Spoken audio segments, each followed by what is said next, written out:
금융당국이 제2의 DLF 사태를 막기 위한 규제 방안을 내놨습니다. 이르면 다음 달부터 시행될 예정인데 금융권 내 온도차가 있습니다. 김시현 기자의 보도입니다. 금융위원회가 파생결합펀드의 대량 손실 사태에 따른 조치를 다음 달부터 시행한다는 방침입니다. 법을 바꿔야 하는 내용 외에 행정지도로 가능한 부분부터 적용한다는 계획입니다. 우선 은행에서 예적금에 가입하는 창구와 펀드에 가입하는 창구를 완전히 분리합니다.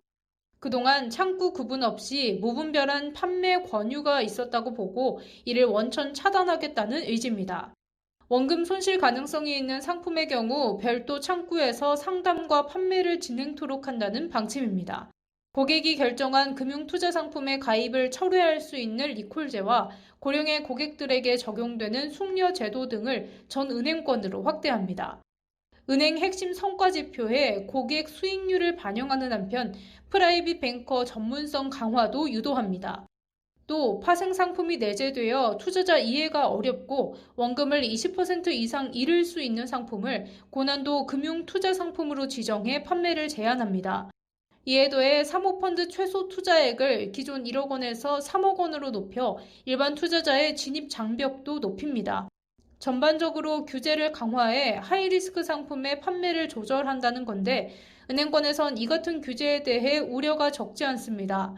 사모펀드 시장이 위축될 수 있고 이에 따라 은행 수익 역시 악화될 수 있다는 겁니다.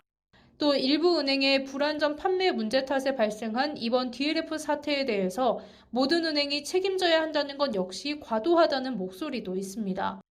이제 판매 규제로까지 가는 거는 합리적인 접근은 아닌 것 같고요. 문제가 생길 때마다 아예 판매 규제처럼 다 틀어막아 버리면 시장 자체가 다 없애버리는 거니까 중장기적으로 보면 굉장히 문제를 일으킬 가능성이 많은 그런 대책인 것 같습니다. 실제 김태영 은행연합회 회장도 이례적으로 은성수 금융위원장의 반기를 들었습니다. 지난 15일 금융위 주최 간담회에서 고위험 신탁 판매 규제에 우려를 표하며 지금은 신탁을 규제할 때가 아니라 오히려 새로운 금융상품을 만들고 인력 육성을 해야 하는 상황이라고 언급한 겁니다. 이 같은 우려에 대해 금융당국은 이번 대책은 불가피한 최선의 조치가 필요하다는 판단하에 만들어진 대책이라며 강행 의사를 밝혔습니다. 금융당국은 약 2주간 각계의 의견 수렴을 거쳐 DLF 재발 방지 최종 방안을 확정하고 제도 개선을 추진한다는 계획입니다. 박센뉴스 김수현입니다.